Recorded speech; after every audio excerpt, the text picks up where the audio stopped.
jëf ku aaye wal sa moome la ñu wax bëccëgu tey gi ñu jagleel jigéeni réew mi yéenekaay yi xëy nañu di leen ko walle ba mu mokk journal bu xëyewul jigéen ñi xëy nga ci jigéen ñi Soleil national ñëw ak ñun ci président national mi jël ay engagement ngir lu gën a dooleel nekki ni jigéeni réew mi ubbil yéenekaay bi démb la woon ci am ndaje mu waa ministère de la femme gonte woon ci esplanade bu Grand Théâtre liggéey bi njiit réew mi Macky Sall santoon Fatou Diané ministère de la femme famille ak protection des enfants moom ak ñi mu àndal ñu liggéey ci xooli pexeem ngir mën ko waxit ana fan la ñu mën a jaar ba jigéeni réew mi mën a mënal seen bopp mu di autonomisation de la femme ak entrepreneuriat féminin Soleil national lañu tënkee ci assise moom la ñu doon jébbal njiit réew mi démb fa la ñu xamle ab plan d'action bu tënku ci ñaar fukki projet yuy soxla lu mat ñaari téeméeri milliards yéenekaay bi dañuy xibaar ne président de la république di Macky Sall xamle na fa ne ci ndajem conseil des ministres bi ñu war a amal tey ji dinañu fa jël ay mesures yu am solo ngir lu jëmale kanam nekkinu jigéen ñi ci xët mu njëkku la témoigné xew-xew boobee moo fa nekk journal bi boole ko ki kàddu yu fa président Macky Sall yëkkati jëmee ko ci jigéeni réew mi mu di xam naa bu baax a baax li ma warloo ak jigéeni réew mi fa ñu joxoonte woon daje démb mu di ca Grand Théâtre bu Dakar Source A nee nañu président Macky Sall jël na fay engagement ngir gunge jigéeni réew mi ba ñu mën a jot seenub cër ci wàllu entrepreneuriat l'observateur nañu mobilisation dof la ñu gis démb ca Grand Théâtre ay junniy jigéen ñoo jógewoon fu nekk ci réew mi ñëwoon wuy si docteur Fatou Diané Gueye Seynabou Gueye mi gouverneur bu Fatick l'observateur ne nañu moo doon jàng démb ci kanamu président fukki ponk yi ñu jàpp ne kuy jàppale jigéeni réew mi ci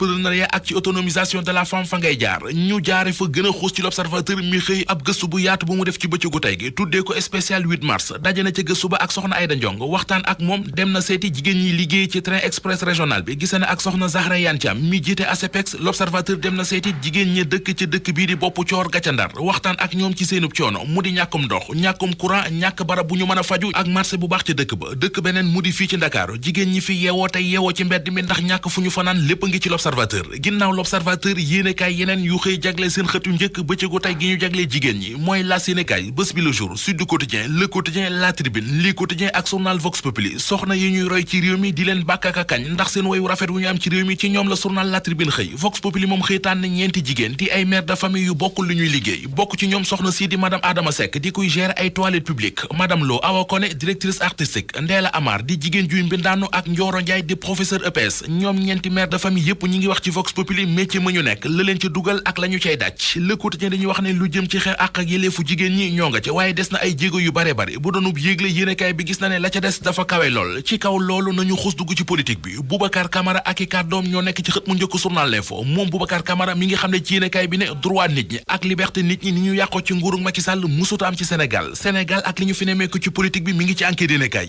jëral xët mu njëkk journal bi politiciens yi ci réew mi ñu bari ci ñoom li ñu xewal léegi mu di sullu ay mbóot ki ci mujj di Cheikh Agibou Soumaré yéenekaay bi nee nañu xewit woowee nga xam ne ci presse bi lañ ko daan gis léegi politiciens yi ñoo nga ca mu di lool ni mu leen mën a defarale noo leen la leen mën a yàqale ki ay mbiram xeeñul neex libération nee nañu moo di journaliste bi di Pape Ndiaye yéenekaay bi nee nañu ma nga ca kaso ba juge bu deuxième cabinet moo ko mandat dépôt démb juróom benn tuuma la ñu koy toppe ñu topp kaa bi fekkaat ko ci journal Le Mandat li yéenekaay bi bind mooy borom émission balance balancé nañu ko mu jàll kaso Le Mandat dolli ñu ci ne ay charges yu dus gann la ñu ko teg ñi ñu teg ay charges ba toftal ci daan Les Échos nee nañu ñooy ñaari mbër yi di Reug Reug ak Sa Thiès reliquat ba ñu dese woon ca CNG ba ku ci nekk ci ñoom am na loo CNG bi dagg Reug Reug CNG bi dagg na ko 780 000 Sa Thiès ñu dagg ko 1 120 000 bu dee fa la yam mu sedd ndax sunu làmb xëy na dañu xibaar ne bu weesoo koppar yooyu CNG bi dagg ci seen reliquat ñoom ñaari mbëri war nañu leen auditionné tey ji ci suba ci CNG bi te daan yu 10 mi ngi leen di yot